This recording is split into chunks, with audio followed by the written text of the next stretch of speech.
A wild amber has appeared! And here's Reddit.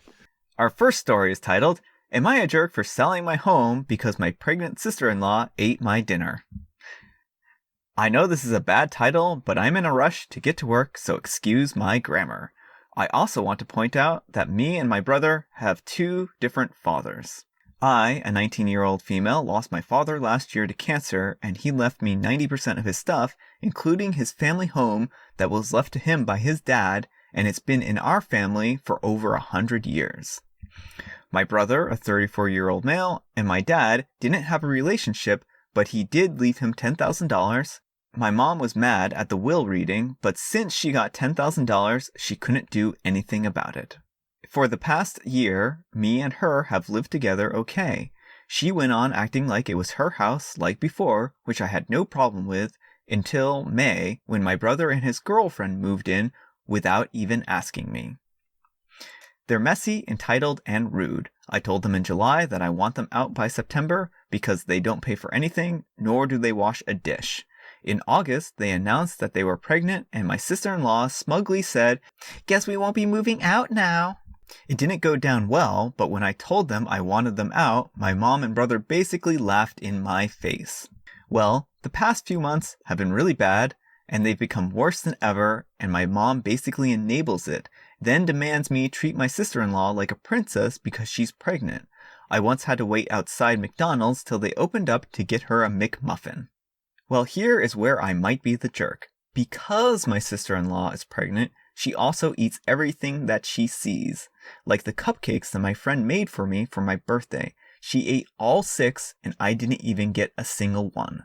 I can't even make my lunch the night before because when I go get it, it will be gone and she'll have a smug look on her face while rubbing her belly and then laugh, "I couldn't help myself, blame the baby." If I put my stuff in my room, my mom will open up my door with the spare key so my sister-in-law can go through my mini fridge.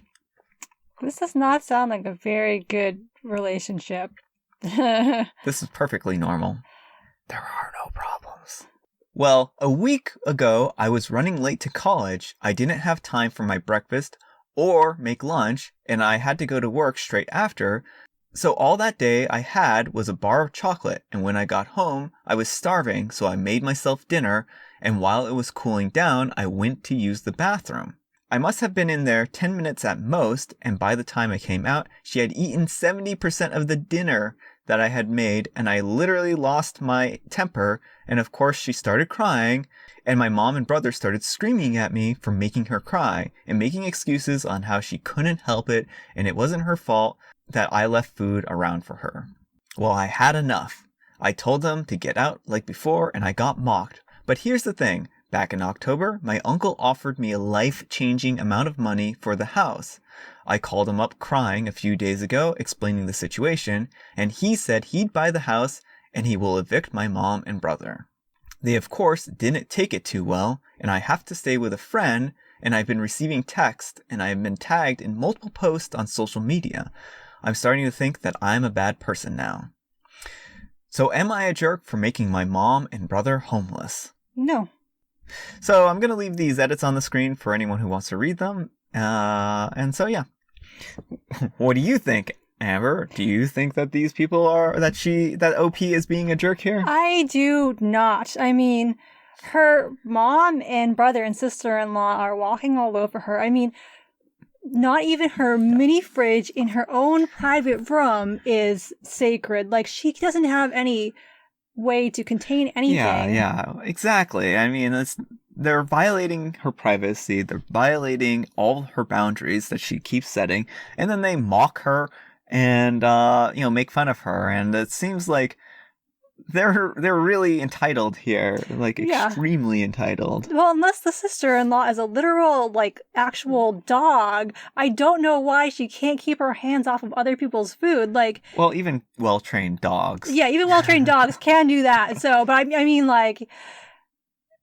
adult people are fully capable of not eating other people's stuff. Yeah, well, exactly. She may be hungry and pregnant and have weird cravings, But she could still, like, have her husband go get her food or something and not Yeah. eat OP out of house and home. Well, exactly. And the thing is that why is OP the one who's going to McDonald's and Right. retrieving the food for them and doing all these things for them and OP owns the house. Yeah. It sounds like the OP is doing at least some of the chores around the house while they do nothing. Yeah. And it just seems like, well, what is OP even getting out of this? Nothing. Nothing. I mean, they're just taking advantage of her kindness. Yeah, it really sounds like that. So, I don't know. I definitely think that they're entitled. I think I think they're completely in the wrong here in that they were basically like taking advantage of her generosity and forgetting who actually owned the house. We seem to think that since she's younger than them, she has no say, but it's like, that's not how the law works. No. It may work when you're 10 and your sister is 8. You can have authority that way, but that's not how this works legally. Yeah, well, and they're bullying her around, too. Yeah. And like, again, the whole eating her food seems more like a power trip than anything, because it's like, oh, I can drink my milkshake, your milkshake in front of you. And it's just like, I drink your milkshake. And yeah, it just is like, this is clearly like a power trip that the sister-in-law has, and they're rubbing it in her face. And I think they just pushed it too far, and now they're getting their, what's coming to them. Yeah, I agree. Our next story is, am I the jerk for refusing to cook meat when my husband broke our lonely daughter's only friendship because he hates vegans? Obligatory throwaway because I don't want angry vegans in my inbox. That sounds horrifying. My husband is from the South, and let me just say this, he hates vegans. His family is a stereotypical country one, and they get ridiculously mad when they see Beyond Meat, etc. adverts on the TV. They're practically vegan phobic and hate any menu which says suitable for vegetarians or vegans, etc. This never really bothered me, and I thought it was funny because I ate meat and I didn't think it was that big of a deal. My daughter, who's now 6, was born allergic to a lot of things, like eggs, and is also intolerant to lactose and grass, pollen, etc. She rarely got to go to birthday parties because we couldn't let her eat anything there. When she was a baby, my husband ate an egg sandwich and kissed her, and she broke out in hives, and we had to take her to the doctor. All new foods were tried under medical supervision. While she can eat meat, she can't eat any fun meat like nuggets because of the egg contact. One of the kids she recently met with is our new neighbor, who is around 4 houses away. They are completely vegan and their son doesn't eat anything that they don't. So at his birthday party, she could eat actual cake and not a muffin odd cent. It cheered her up, and they had play dates even when we weren't supposed to. I was glad she made a friend. His parents hadn't called for a while and didn't pick up ours. When I saw his dad while I was out, I was like, hey, what's wrong? And he was really hostile, telling me to never talk to him or his wife again, and that he'd pray for my daughter. I thought that was crossing the line. He pulled his phone out and showed me a very rude text from my husband. I didn't believe his story that my husband started a fight, but when I asked him about it, he was proud that Shelia wasn't hanging out with hippies. I remembered the vegan hate, and I was like, until he apologized to the family and they agreed to let their kid play with ours, I'd never cook meat again. He said I needed to get over it and do my job, but I am cooking, just not what he would like. Am I the jerk? Wow. You are not the jerk. I not only would not be cooking this man meat, I would not be cooking him anything with that attitude he has. Yeah, well, so the thing that I don't get is, like, how is someone else being a vegan hurting him? Or any of these people, for that matter? Well, I think for some people, meat is like an identity. In the same way that for people, vegetarians and vegans, that can also be an identity. And so he may feel threatened by the idea that there are people who don't eat meat, but it's not about him. Yeah. Like, that's the thing you have to realize is if people are just being vegetarians or vegans and minding their own business and they're not in your face, it literally has nothing to do with you. Like, I've been a vegetarian since I was a kid, and I'm not going to go out and yell at you for eating a hamburger. Like, it's your own prerogative. You do you. I'm very offended by your vegetarianism. I know it's taken me a while to say that, but, A decade? It deeply offends me. I need some water now. I'm so offended. So there's just no good reason to throw out a child's friendship just because her friend is a vegan. Well, it's such a petty thing. It's like, Yeah. you literally started a fight with your a friend of your child's family because you disagree with them on an ideological perspective. Like, which it doesn't sound like they're actively trying to force on you. Like, Yeah. it sounds like they are just doing their own thing, not eating meat. yeah.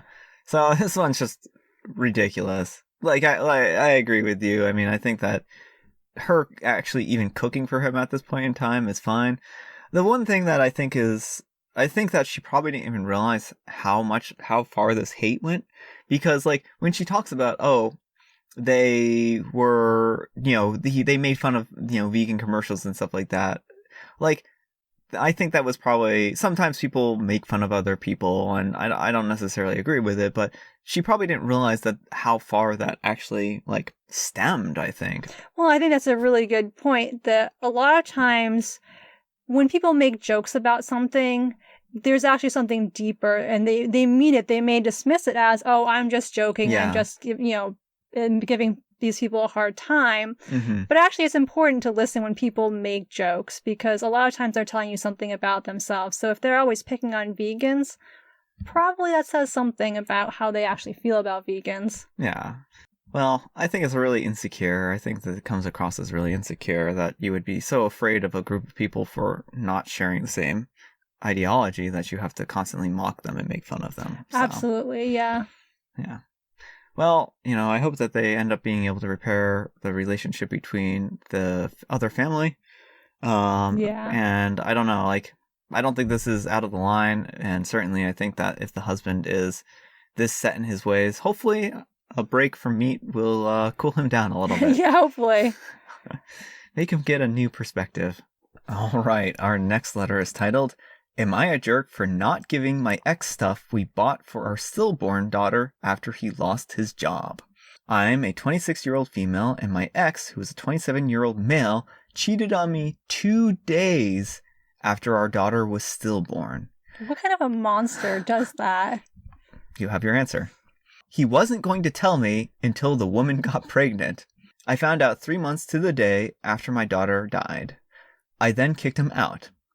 He and the woman are now together, and their son was born a few weeks ago. He asked me for the stuff that we bought for our daughter. He said that he lost his job, and she's not earning much, and they don't have enough for him.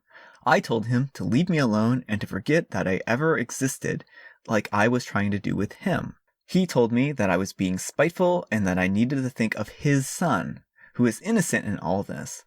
He started telling some people who knew us both. Most told him that he was out of line to even ask, but a few of the friends that we had suggested that I should put aside my hurt and anger and think of the boy who is my daughter's brother and that I need to be the bigger person. Am I the jerk?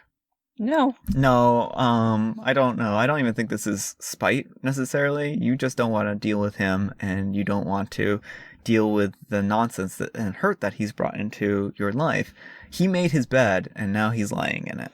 Yeah, exactly. Like, there is no reason why you, of all people, should be the one to give him this stuff. Yeah. Like, he is not a part of your life anymore, and, he has other people in his life he can turn to. Like, it sounds like he's basically just shut you out until all of a sudden he needs stuff, and then he's like, oh, hey, can you give me this stuff? Yeah. So I don't think you're out of line for turning him down and saying that he just needs to get, forget about things. Yeah.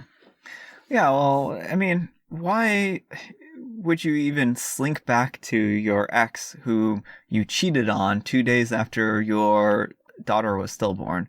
Like, this is such a awful situation for this poor woman. I don't know. Like, I think that they have every right to be angry, even a little spiteful too. Yeah, well, and certainly his son is innocent in all of this. Yeah. But that doesn't entitle him to your stuff. Yeah, like, exactly. Let's say some random person 3 apartments down has a bunch of baby stuff. You can't go over to their door and be like, hey, you're not using this anymore. It's mine now. Yeah. My son needs it. Yeah. Why aren't you helping my son? Why are you punishing my son? Exactly. Like, at this point in time, you're estranged from him. Yeah. You're not a part of his life. He's not a part of yours. So you don't owe him anything. Yeah. Our last story is, Am I the jerk for making my daughter sleep in a tent? I'm a 34-year-old female, and I'm a single mom to 2 girls, Jasmine, who's 16, and Jessica, who's 14. Their dad died when I was pregnant with Jess, and I had to work hard. We hit rock bottom, and I was barely making paycheck to paycheck, but I managed to get a degree, become successful, and we live well. Point is, I know how hard it is to be at the bottom of society, and my daughters know this, which is why I was livid at my daughter's actions. Yesterday, Jasmine showed me a video of Jessica cussing a homeless man out and telling him, quote, "Stop asking me for money. You'd earn it yourself if you weren't so lazy in spending what you earned on substances." When the homeless man complained about the cold, we live in northeast England, Jessica responded, "Yeah, people camp for fun, even in December. You can't complain. You're living someone's holiday." Fury was an understatement for what I felt, as I thought I had raised an empathetic daughter. Along with finding the homeless man and making her apologize and help pay for a hotel room for a night for him, she paid £20, as well as signing her up to volunteer at a food bank, I decided to take her up on her offer of sleeping outside. I locked her bedroom door so she couldn't go in, put a sign on it saying "Closed for the holidays," pitched a tent in the garden and filled it with blankets and sleeping bag I used when I was camping in Norway on a family holiday as a teen, aka really, really thermal. I slept in the room closest to the garden for that night, so I was nearby if anything was going to go wrong. She was reluctant to do it, but chose it over the option of not having access to her phone until the Christmas holidays are over. In the morning, she was crying about how horrible it was to wake up on a cold mat and get disrupted sleep due to birds. After comforting her, I asked her how she would like to do that every day like the homeless man. It struck a chord with her, and she was crying over her actions, while even after the £20 she was rolling her eyes and her apology was not sincere. This afternoon I came home from work to see Jessica making a big meal to donate to the homeless people who live on the road near our house. I was proud of how she turned a new leaf, and after taking the food to the people, my sister came over. Apparently my nephew and Jessica were talking at school, and he asked her about her plans for the afternoon, and she said she was going to cook for the homeless. My nephew asked what triggered that, and just told him everything, which he relayed back to his mom. My sister said that my punishment was too harsh, and just the £20 in the food bank would have done the trick, and I was acting irrationally due to my past. Now I'm second-guessing myself. Am I the jerk? What do you think? No, I don't think you're the jerk here. I mean, it wasn't clicking for the daughter with the £20 and the food bank. Like, I think if it had clicked there and she actually seemed remorseful, then that would have been fine. But sometimes it takes a hard lesson for people to really understand what it's like to be in someone else's shoes. Yeah, well, I think giving her this empathetic lesson here isn't actually a bad thing. And I think that she didn't really understand the gravity of the situation, and she thought that this was just be some kind of vacation. And when she experienced it firsthand, I think she really realized how mean of a thing that was to say, that this wasn't just a vacation, that this wasn't just camping. I don't think it was too harsh. No, and I think especially where she had the option to give up her phone until the Christmas holidays were over, like, she chose to sleep in the tent instead. Mm-hmm. I mean, giving up a phone is not a very fun punishment, but it wouldn't put her outside. She chose the punishment to put her out in the elements. Yeah, well, it's not like the mother went and put her out on the actual streets as a lesson. She didn't, like, humiliate her. She didn't, like, send her out to be a homeless person for a day or something like that. She didn't make a mockery of it. She just said, well, you can sleep in the backyard in our safe, protected environment and see what it's like, or you can lose your cell phone for a little while. And I think that was probably a pretty responsible way of handling it. I think it was a controlled environment. I don't think there was much that could go wrong. The mother was, right beside them. So I don't think that this was a bad way of handling the situation. Yeah. It's really hard to understand what it's like to be in someone else's shoes unless you live a day in them. And so this is one of those cases where it really took an experience like that for her to really see how wrong her behavior was. Yeah. Yeah. All right, folks. That's all the time we have for today. Thanks so much for watching. As you can see, I rearranged the schedule for this week a little bit. It was subject to change until today anyway, so hopefully you didn't mind the surprise Amber visit. I'm still planning on having Amber on Thursday this week. Maybe we're thinking about doing 2 Reddits that day. Maybe an r/ah and r/am I the jerk. So let me know what you think of that. Where we'll scroll through the r/ah and just kind of read some of those posts. We were looking at them the other day, and they're so cute. They are so cute. The animals, they're all so cute. They were very cute, and so we're thinking about just going through that. It's just kind of like a fun, light thing. Yeah, and so pretty much the schedule is the same. We did have the one surprise visit from Amber, so thanks, Amber, for joining me today. Thanks for having me. Also, thanks to Amber, she picked out these stories. Over the last couple of days, I've gotten a couple comments about how I've only been covering the jerks. And so I figured today is Sunday, so maybe we could go for a little bit of redemption. So yeah, these non-jerk ones are courtesy of people asking, so hopefully you enjoyed them. So again, thanks so much for watching. If you like this video, consider giving me a thumbs up. If you dislike this video, consider giving me a thumbs down, but also consider telling me why in the comments below. Also, if you want to just comment in general, feel free. I always read them and I try to respond. And yeah. Thanks so much for watching, and I'll see you all tomorrow. It's 5 o'clock somewhere. Although this is considerably less exciting. I decided not to go with the screaming. There, see, you're also a lot less dark now that we turned that light off behind you. Although you're still a lady in the darkness. Is that not fitting for me? I'm the horror writer here, so... I live in the shadows. Amber lives in the shadows.